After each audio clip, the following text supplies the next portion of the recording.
প্রথম হিয়ারিংয়ের দিনই এবার দেবলীনার পক্ষের আইনজীবী ইন্দ্রাণী গাঙ্গুলিকে নাস্তানাবুদ করে ছাড়ল আদালতে। হ্যাঁ বন্ধুরা, ভিডিওতে লাইক দিয়ে দেখতে থাকুন। যে মুহূর্তে কিনা প্রথম হিয়ারিংয়ের দিন ইন্দ্রাণী গাঙ্গুলি কুসুম, আয়ুষ এবং ঈশানকে সঙ্গে করে নিয়ে আদালত প্রাঙ্গণে গিয়ে অপেক্ষা করতে থাকে হিয়ারিং শুরু হওয়া। ঠিক সেই সময় দেবলীনা গাড়ি থেকে নামা মাত্র যখন কিনা দেবলীনা বলতে থাকে যে কি ইন্দ্রাণী গাঙ্গুলি হারার জন্য প্রস্তুত তো, কারণ তুমি তো কোনো মতেই হার মানতে পারো না, কিন্তু তোমাকে তো এই যাত্রায় নতি স্বীকার করতেই হবে, তাও আবার তোমার চরমতম শত্রু দেবলীনা চ্যাটার্জির কাছে, কারণ এছাড়া তো তোমার কাছে কোনো রকম কোনো উপায় নেই, কারণ না আছে তোমার কাছে কোনো রকম কোনো লিগ্যাল রাইটসের ডকুমেন্ট, না আছে কোনো রকম কোনো প্রমাণ, না আছে তোমার কাছে সেই মানুষটা, যে মানুষটা কিনা স্বয়ং তোমার হয়ে জবানবন্দি দিতে পারতো, কোর্টে দাঁড়িয়ে প্রমাণ দাখিল করতে পারতো যে সে আসলে ঠিক কার চেহারার এই দুটো চোখের লোককে তোমাদের কোম্পানিতে ব্যবহার করেছে। তাই এবার তো তোমার সম্পূর্ণরূপে হাত পা বাঁধা, এবার তুমি করবে তো করবেটা কি বলো তো?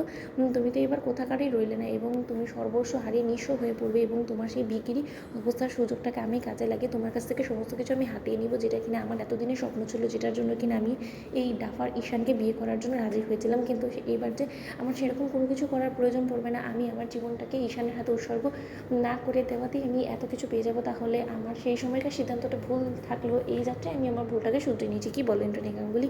ঠিক সেই সময় কুসুম যখন বলতে থাকে যে মিথ্যে খুব একটা বেশি দিন টেকে নেয় এবং শেষে কিন্তু সত্যের জয়ী হয় এবং এই যাত্রা আমার দেবী মাই জিতবে এবং এটা হওয়া থেকে কেউ ঠেকাতে পারবে না। এবং আজ হয়তো বা আপনার দিন চলছে, কিন্তু তাই বলে আপনি ভুলে যাবেন না যে একদিন কিন্তু আমাদেরও দিন আসবে, তখন যে আপনার কী অবস্থা করবো দেবলীনা ম্যাডাম আপনি কোনোদিনও কল্পনাও করতে পারছেন না। ঠিক সেই সময় দেবলীনা যখন কিনা হাসতে থাকে এবং বলতে থাকে যে ও রিয়েলি কুসুম সরকার, তো আমার খারাপ দুর্দিনটা কি তুমি আনবে বলো তো? সেটা তো তোমার পক্ষে কোনো মতেই সম্ভব না, কারণ তুমি তো গাঙ্গুলি গ্রুপ অফ কোম্পানিজের কিছুই না, সামান্য একটা ব্র্যান্ড অ্যাম্বাসেডার, তাও আবার ভিক্ষের দৌড়তে তুমি পেয়েছো। তাহলে এত বড় বড় চ্যাটাং চ্যাটাং কথা বলোই বা কী করে বলো তো?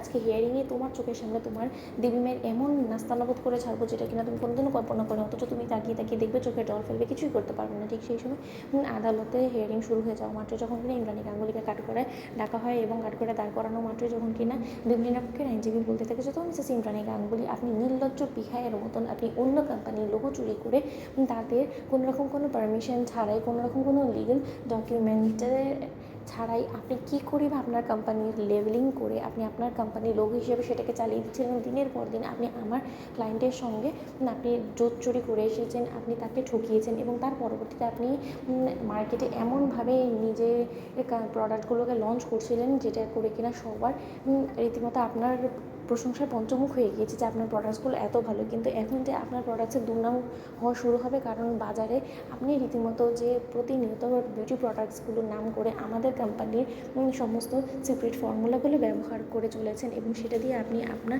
এই বিউটি প্রোডাক্টসগুলো তৈরি করছিলেন, সেটা তো এখন সুস্পষ্ট বাজারে। এবার আপনি কী বলবেন বলুন তো বন্ধুরা? লাইক এবং শেয়ার করে সাবস্ক্রাইব করতে বলুন না।